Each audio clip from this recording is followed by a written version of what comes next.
আমরা এখন রয়েছি কুষ্টিয়া জেলার কুমারখালী উপজেলার হাসিমপুরে রয়েছি। হাসিমপুর মাধ্যমিক বিদ্যালয়ের সামনেই এখানে একটি মানববন্ধন অনুষ্ঠিত হচ্ছে। ব্যানারে যেটি দেখতে পাচ্ছি মানববন্ধন ও প্রতিবাদ সভা। মূলত এখানে যারা মানববন্ধন করছেন তারা জানাচ্ছিলেন বিদ্যালয়টির প্রধান শিক্ষক নুরুদ্দিন ও এই বিদ্যালয়ের সাবেক সভাপতি ফারুক আজম হান্নান, যিনি এই ইউনিয়ন আওয়ামী লীগের সাধারণ সম্পাদক ছিলেন। বিগত সরকারের আমলে বিদ্যালয়টিতে এই দুইজনের স্বেচ্ছাচারিতা, অনিয়ম, বিদ্যালয়ের অর্থ আত্মসাৎ, রসিদ ছাড়া টাকা আদায়, এসএসসি টেস্ট পরীক্ষার টাকা নিয়ে পাশ করানো, অ্যাডহক কমিটির সভাপতি, অভিভাবক, শিক্ষক কর্মচারীদের সাথে নিয়মিত অসদাচরণ এবং সাবেক সভাপতি ফারুক আজম হান্নান এর নিয়োগ বাণিজ্য নিয়ে মূলত এই প্রতিবাদ সভা অনুষ্ঠিত হচ্ছে। আমরা দেখতে পাচ্ছি এখানে শিক্ষার্থী এলাকাবাসীরা এখানে অবস্থান করছেন। আমরা এখানে যারা দাঁড়িয়েছেন, এই সমাবেশে দাঁড়িয়েছেন, তাদের সাথে কথা বলবো। তাদের কাছ থেকে আসলে জানার চেষ্টা করব কেন এই মানববন্ধন এবং প্রতিবাদ সভার আয়োজন করেছে, কি কারণে তারা আসলে এখানে দাঁড়িয়েছে, এই বিস্তারিতভাবে তাদের কাছ থেকে শোনার চেষ্টা করবো, জানার চেষ্টা করব। বিদ্যালয়টির একজন সাবেক শিক্ষার্থী রয়েছেন এবং তার সাথে কথা বলবো। আমি শামসুল আলম। আপনার সাথে স্কুলের সম্পর্কটা কি? আমি এই স্কুলেই প্রাইমারিতে পড়েছি, হাই স্কুলে পড়েছি, আমার বাসাই এখানে, জন্মস্থানও এখানে। মানে এই শিক্ষা প্রতিষ্ঠান জি জি সম্পর্কে যে বিষয় আপনি মাইকে বলছিলেন, আরেকবার যদি বলতেন আসলে অভিযোগটা কি, কেন দাঁড়িয়েছে? এই শিক্ষা প্রতিষ্ঠানটা একসময় খুব সুনামধন্য প্রতিষ্ঠান ছিল। এখানে খুব ভালো রেজাল্ট হতো, ছাত্রছাত্রীরা এখানে খুব স্বাচ্ছন্দ্যে পড়াশোনা করত। কিন্তু আজকে এই প্রতিষ্ঠানের কিছু দুর্নীতিগ্রস্ত, গত ফ্যাসিস্ট সরকার যে 16 বছর ছিল, এই 16 বছরের ফ্যাসিস্ট সরকারের কিছু দোসর দ্বারা এই শিক্ষা প্রতিষ্ঠান এখন পরিচালিত হয়ে আসছে। এদের দুর্নীতি এবং নিয়ম বহির্ভূতভাবে ছাত্রছাত্রীদের কাছ থেকে বিভিন্ন সময় টাকা আদায়, বিশেষ করে এসএসসি পরীক্ষার্থীদের কাছ থেকে টাকা আদায় করে এরা ভাগবাটোয়ারা করে খেয়েছে। মূলত অভিযোগ কাদের বিরুদ্ধে? মূলত অভিযোগ হচ্ছে দুর্নীতি। বিভিন্ন শিক্ষা প্রতিষ্ঠানের প্রধান এবং হচ্ছে সাবেক সভাপতি, এদের কারণেই আজকে এই শিক্ষা প্রতিষ্ঠানের সমস্যার সৃষ্টি হয়েছে। এদের কারণেই আজকের এই মানববন্ধন। এদের আমরা বিচার দাবি করছি সঠিক তদন্তের মাধ্যমে। এখনো শপথে আছেন? প্রধান শিক্ষক শপথে আছেন, আর সাবেক সভাপতি তো সাবেক হয়ে গেছেন। বর্তমান আরেকজন এই অন্তর্বর্তীকালীন সরকার কর্তৃক নিয়োগকৃত আরেকজন আসছে, তাকেও সরিয়ে দেওয়ার জন্য এই বর্তমান যে প্রধান শিক্ষক তার কিছু দোসরদের নিয়ে এই বর্তমান অন্তর্বর্তী সরকারের যে নিয়োগকৃত যে সভাপতি, একেও সরিয়ে দেওয়ার জন্য তারা চেষ্টা করেছে। আরও কিছু অভিভাবক রয়েছেন যারা দাঁড়িয়ে, তাদের সাথে কথা বলার চেষ্টা করব। আসলে কেন দাঁড়িয়েছেন তাদের মুখ থেকে শোনার চেষ্টা করব। সাবেক এক শিক্ষার্থীর সাথে কথা বলছিলাম, তিনি এই হাসিমপুরেরই বাসিন্দা। এখন কয়েকজন রয়েছে। তুমি এই শিক্ষা প্রতিষ্ঠান থেকে কি? হ্যাঁ। এখানে করো? হ্যাঁ। হ্যাঁ হ্যাঁ। কোন ক্লাসে পড়ো? ক্লাস 8-এ পড়ি। আমার নাম মুসাম্মদ মাফিয়া খাতুন। তুমি যে আজকে দাঁড়িয়ে, তুমি তো এই শিক্ষা প্রতিষ্ঠানের একজন শিক্ষার্থী। হ্যাঁ। এখনো তো আছো নাকি? হ্যাঁ। কেন দাঁড়িয়েছো আসলে? এখানে দাঁড়িয়েছি মানে যারা গরিব ধরেন তাদেরকে উপবৃত্তি দেওয়া হয়নি, আর যারা বড় লোক তাদেরকে উপবৃত্তি দেওয়া হয়েছে। আর যাদের উপবৃত্তি আছে তাদের টাকা কম, যাদের উপবৃত্তি নাই তাদের টাকা বেশি। এটা কি কখনো মানা যায়? এই অভিযোগটা আগে থেকেই, পূর্বে থেকেই? হ্যাঁ, এটা পূর্ব থেকে। তোমরা এর আগে কখনো প্রতিবাদ করোনি? না, প্রতিবাদ করবো কি করে? আমাদের পাশে তো কেউ, আমাদের পাশে তো শোনা হয় না, আর এরকম তো কিছু বলা হয় না। আমার নাম মুসাম্মদ সাথী খাতুন, ক্লাস 9-এ।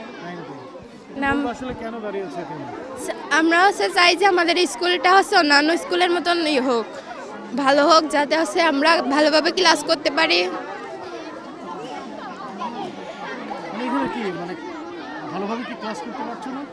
ক্লাস করতে পারছি, একদিন হয় 1টা পর্যন্ত, একদিন হয় 10টার সময় ছুটি দিয়ে দেয়, এরকম ক্লাস হয়। ব্যানারে উল্লেখ আছে তোমার মানববন্ধনের প্রতিবাদ এবং এবং এখানে দেখলাম যে শিক্ষা প্রতিষ্ঠানের প্রধান শিক্ষক এবং সাবেক সভাপতির বিচারের দাবি করছেন। Yes sir.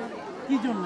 স্যার আমাদের ভালো স্টুডেন্টদের খারাপ বানিয়ে দেয় টাকা নিয়ে, আর হচ্ছে খারাপ স্টুডেন্ট তাদের হচ্ছে ভালো টাকা নিয়ে উপরে উঠা দেয়। এটা কি কখনো মানা যায়? যাদের মানে যারা ফেল করে পরীক্ষায় তাদেরকে টাকা নিয়ে উপরে উঠা দেয়। মানে মূল্যায়নটা সেভাবে হচ্ছে না, না হয় না। টাকার বিনিময়ে সবকিছু। ইয়েস স্যার, টাকার বিনিময়ে। কখনো হচ্ছে ফুল ক্লাস হয়, যেদিনকে ধরেন হেড অফিসাররা আসে সেদিনকে ফুল ক্লাস হয়, কিন্তু একটা 4টা পর্যন্ত থাকা লাগে, কিন্তু এই দুপুরে যে টিফিন, এই টিফিনটাতে বাড়ি যেতে দেয় না। ঠিক আছে, ধন্যবাদ। আমরা শিক্ষা প্রতিষ্ঠানটির কয়েকজন মানে রানিং শিক্ষার্থীর সাথে কথা বলছিলাম, তাদের মুখ থেকে শোনার চেষ্টা করেছিলাম। তারা যে অভিযোগটা করছিলেন যে বিভিন্ন সময় পরীক্ষার যে মূল্যায়ন সেক্ষেত্রে অনেক অকৃতকার্য হলে টাকার বিনিময় সহ নানা ধরনের এখানে অনিয়ম দুর্নীতি আসলে চলমান রয়েছে, বা শিক্ষার্থীরা সেরকম অভিযোগ করছিলেন। যারা অভিভাবক রয়েছেন, এরকম কয়েকজন অভিভাবকের সাথে কথা বলবো, তাদের কাছ থেকে জানার চেষ্টা করব। আমার ছেলে এটা যে 7-এ মেয়ে পড়ে, মেয়ে 7-এ পড়ে। স্যার এই যে দুর্নীতি, আপনার আমাদের মতো গরিব মানুষের বেতন বেশি নেয়, এই তোমার হচ্ছে পরীক্ষার টাকা পয়সা ধরেন বেশি নেয়, হ্যাঁ এই আর কি বলতেছে এই যে সবসময় টাকা বেশি চাই, টাকা কম দিলে পরীক্ষা দিতে যায় না, ঘর মানে পরীক্ষার হল থেকে বের করে দেয়। তারপরে হচ্ছে কিছু গালাগালি করে, ছেলেপেলেরা পরীক্ষা না দিয়ে অনেক সময় চলেও যায়। এটার জন্য তো দাবি চাইছে। বিদ্যালয়টির প্রতিষ্ঠাতাকালীন যিনি সভাপতি ছিলেন, যিনি প্রতিষ্ঠাতা, তাদেরই পরিবারের দু একজন রয়েছেন, প্রতিষ্ঠাতা পরিবারের দু একজন রয়েছেন, তাদের সাথে কথা বলবো। মূলত তাদের মুখ থেকেও শোনার চেষ্টা করব তাদের যে এই একটা মহৎ উদ্দেশ্যে যে শিক্ষা প্রতিষ্ঠানটি ওনারা প্রতিষ্ঠা করেছিলেন, বর্তমান আসলে এর হাল হকিকত কি। ওনারাও এই প্রতিবাদ এবং মানববন্ধনে দাঁড়িয়েছেন, তাদের কাছ থেকেও জানার চেষ্টা করব আসলেই তারা যে উদ্দেশ্যে শিক্ষা প্রতিষ্ঠানটি আসলে তৈরি করেছিল সেটি আসলে কতটুকু সফলতার মুখ দেখেছে, জানার চেষ্টা করব তাদের কাছ থেকে। এখন চাচ্ছি যে আমরা আগের মতো, আমাদের এটা আগের মতো হোক, আগে যেরকম ছিল ওরকম সুন্দরভাবে স্কুলটা পড়ালেখা ভালো হোক। এখন আমি কিছুদিন যাবত দেখতেছি যে এটা হলো আপনার মানে স্কুলটা মানে স্কুল ছুটি হবে 10টা থেকে আরম্ভ হবে, 4টে পর্যন্ত ছুটি হবে, মানে স্কুল হবে। তো এখন এখান থেকে 12টা পর্যন্ত স্কুল হয়ে ছুটি হয়ে যায়। আমাদেরই নাতিনটা আমার ঘরের সামনে দিয়ে যায়, বলি এই তোরা এত তাড়াতাড়ি স্কুল থেকে আসছিস কেন? যে চাচি এরকম তিজ হয়নি, স্কুল ক্লাস হচ্ছে না। কেন ক্লাস হচ্ছে না, কেন এটা কেন এই কবে থেকে এগুলো হয়েছে? হ্যাঁ, কিন্তু তারা কিন্তু এখন সামনে নেই, সরে গেছে। হ্যাঁ, কেন সরে গেল তারা এগুলোর উত্তর হিসাব দিয়ে যেতে হবে। হ্যাঁ, আমার পরিচয়, আমি এই এক সময় এই স্কুলের সদস্য ছিলাম, তারপরে আমার ভাই এই স্কুলের সভাপতি ছিল, শহীদুল আলম স্বপন, এবং এই স্কুলটার প্রতিষ্ঠাতাই আমরা। এখানে কোনো ব্যক্তির একটা টাকাও দান নাই, কোনো অবদানই নাই, কিন্তু তারপরেও যখন প্রথম এই স্কুল তৈরি হয়, হাই স্কুল তৈরি হয়, তখন একটা জমি দান করেছিল যে ব্যক্তি, সে ব্যক্তি তার নিজের জমি দান করেনি। আমরা আজকে দাঁড়িয়েছি যে আমাদের এই স্কুলটা এমএন হাই স্কুলের সমকক্ষ ছিল, কুমারখালী এমএন হাই স্কুলের সমকক্ষ ছিল, কিন্তু আস্তে আস্তে এই স্কুলের শিক্ষকগুলোও ভালো না এবং যারা অভিভাবক সদস্য আছে তারাও ভালো না। তাদের এই অভিযোগের জন্য তারা শুধু বাণিজ্য করতে চায়, তারা এত বাণিজ্য করতে চায় যে তারা নিজেরাই প্রতিষ্ঠানটাকে ধ্বংস করে দিতে চায়। করেছে তো অবশ্যই, না করলে আজকে তো আমাদের এই মানববন্ধন হতো না। আমরা মানববন্ধন করেছি যে আমাদের এই স্কুলের হেডমাস্টার হলো সব থেকে বেশি খারাপ, কেন ইনি সব কিছুই জানতেন। এনাকে আমরাই এই স্কুলে নিয়ে আসছিলাম, আমরা যখন অভিভাবক সদস্য ছিলাম তখন আমরাই ওনাকে নিয়ে আসছিলাম। উনি আস্তে আস্তে যাই হোক একভাবে হেডমাস্টার হলো। হেডমাস্টার হওয়ার পরে যে অভিভাবক সদস্যগুলো ছিল তাদেরকেও সে আউট করে দেওয়ার চেষ্টা করে, এবং এই স্কুলের যে দাতা সদস্য ছিল, মানে গত ট্রামে যে ছিল, সে আসলে দাতা সদস্য নয়, অনিয়ম দুর্নীতি প্রতিষ্ঠার জন্য তারা হ্যাঁ, যা করার তাই যা করার তাই করেছে যাবত। জি, ধন্যবাদ আপনাকে। আপনার পরিচয়টা একটু বলবেন? আসসালামু আলাইকুম, আমার নাম মোহাম্মদ আরিফুল ইসলাম। আমিও এক সময় এই স্কুলেরই ছাত্র ছিলাম। আমার বাড়ি এখানে হাসিমপুরেই। আজকে আমরা এই যে জনসমুদ্র দেখতে পাচ্ছেন, এই যে ছাত্রছাত্রী এবং আমাদের অভিভাবকবৃন্দ এবং সর্বস্তরের জনগণ, হাসিমপুর, দয়রামপুর, কল্যাণপুর, মির্জাপুর থেকে যারা এই স্কুলে লেখাপড়া করেন সবাই আজকে উপস্থিত। একটাই উদ্দেশ্য আমাদের স্কুলে যে দুর্নীতি অনিয়ম হয়েছে এইগুলার প্রতিবাদেই আজকে আমাদের এই মানববন্ধন। এই যে বিগত দিনে যে অবৈধ সভাপতি ছিল হান্নান, উনি যেভাবে নিয়োগ বাণিজ্য করছেন, এই নিয়োগ বাণিজ্যের মাধ্যমে উনি অযোগ্য শিক্ষক শিক্ষিকাদের এই স্কুলে নিয়োগ দিয়েছেন টাকার বিনিময়ে, 12 লাখ 15 লাখ টাকার বিনিময়ে অযোগ্য গাঁজাখড়ি। এই আমাদের স্কুলের আমাদের অনেক প্রমাণ আছে, যারা গাঁজা খায় আমাদের স্কুলের শিক্ষক, তারা গাঁজা খায়। এই স্কুলে যারা নিয়োগ হয়েছে তারা গাঁজাখোর।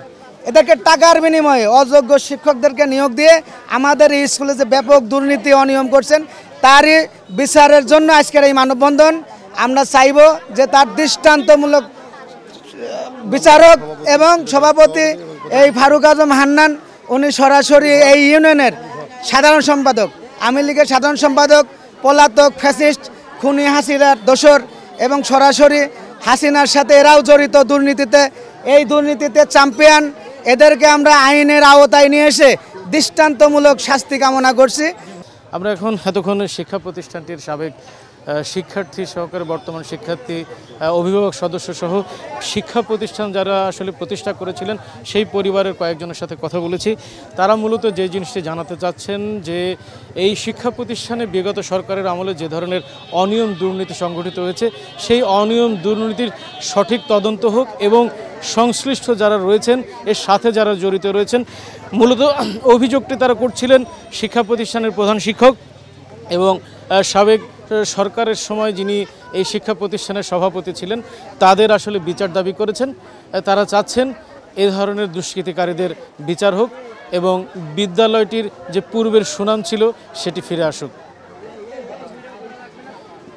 কুষ্টিয়ার কুমারখালী থেকে এই ছিল আমার কাছে সর্বশেষ।